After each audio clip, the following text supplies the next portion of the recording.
আজি মহানৱমী পূজা ৰাতিপুৱাৰে পৰা মুখলধাৰ বৰষুণৰ বাবে ৰাজ্যৰ পূজা মণ্ডপসমূহত ভক্তৰ সমাগম হেৰেঙা আছিল যদিও সন্ধিয়াৰ ভাগত প্ৰতিকূল বতৰকো নেওচি যথেষ্ট ভক্তৰ সমাগম হয়। বিভিন্ন প্ৰান্তৰ লগতে নলবাৰীৰ 106 সংখ্যক ধৰ্মপুৰ জ্ঞানদায়িনী সভা শাহপুৰ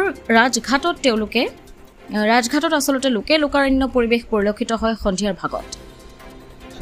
ঠিক 5 বজাৰ পৰা মানুহৰ লানি নিচিগা এটা পৰিৱেশ আমি দেখা পাইছোঁ। আজি আমাৰ দিনটোত নৱমী পূজা আছিল, আমাৰ কুমাৰী পূজা হয়। ইয়াতে 9জনী ছোৱালীক কুমাৰী বনোৱা হয় আৰু তেখেতসকলক সা শুশ্ৰূষা কৰি তাৰমানে নিয়মৰ মাজেদি গোটেইখিনি কৰা যায়। তাৰপিছত আমাৰ নিৰ্মালী বিতৰণ হৈছে, নিৰ্মালী দিয়া হৈছে। তাৰপিছত আমাৰ ৰাজহুৱাভাৱে ভোগ বিতৰণ কৰা হয়। আমাৰ হাজাৰ হাজাৰ মানুহৰ ওচৰত আমি ভোগ বিতৰণ কৰোঁ। এতিয়া আমাৰ আছে আমাৰ সাংস্কৃতিক সন্ধিয়া, আমাৰ সুদীপ্ত ভৰদ্বাজ আৰু নম্ৰতা ভৰদ্বাজ, সেইখিনি কাৰ্যসূচী আছে।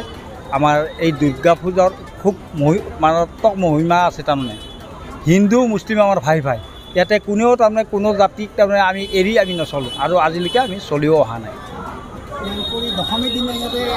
আৰু দশমীৰ দিনা বুলি ক'লেতো সাংঘাতিক ধৰণৰ আমাৰ ৰাৱণ বধ কাৰ্যসূচী আছে। আমাৰ কিন্তু প্ৰতিমাখন আমাৰ স্থায়ী প্ৰতিমা আমাৰ ইয়াত উটুৱাই দিয়া নহয়, কিন্তু দেৱী মাক আমি বিসৰ্জন 11টাৰ পৰা 12টাৰ ভিতৰত আমি দেৱী মাক বিসৰ্জন দিম। আমাৰ বাণিজ্য মেলা আছে, জানি নিচিনা মানুহ আপোনালোকে ভিতৰত গৈ আপোনালোকে গোটেইখিনি গম পাব। মই ইয়াৰে ধৰ্মপুৰ জ্ঞানদায়িনী সভা দুৰ্গা পূজাৰ মই সম্পাদক আৰু মোৰ লগৰ এই দুজন বন্ধু হৈছে সহকাৰী সম্পাদক। ভক্তবিলাক বুলি ক'লে অসমৰ ইমূৰৰ পৰা সিমূৰলৈকেহে আমাৰ ডিব্ৰুগড়ৰ পৰা মোটামুটি ধুবুৰীলৈকে প্ৰত্যেক জাতিৰ মানুহ ইয়াত আহি পূজা উপভোগ কৰিব। কাৰণ আমাৰ এই দুৰ্গা পূজা যেনেকৈ ৰাস আমাৰ নলবাৰী যিমানে যি নকওক, আৰু দুৰ্গা পূজা আমাৰ হাফুৰ ৰাজঘাট, নলবাৰী জিলাৰ হাফুৰ ৰাজঘাট লেখত ক'বলগীয়া দুৰ্গা পূজা।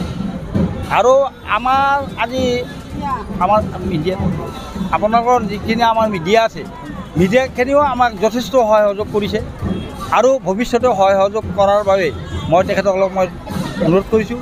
আৰু মই এই জেগাতে তেখেতসকলৰ প্ৰেছ ক্লাবক বা মিডিয়াবিলাকক মই ধন্যবাদ জনাইছোঁ।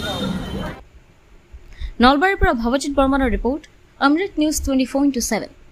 অমৃত প্ৰবাহ অসমীয়া সাপ্তাহিক কাকতৰ ডিজিটেল সংস্কৰণ অমৃত নিউজ, সত্যৰ সন্ধানত অমৃত নিউজ।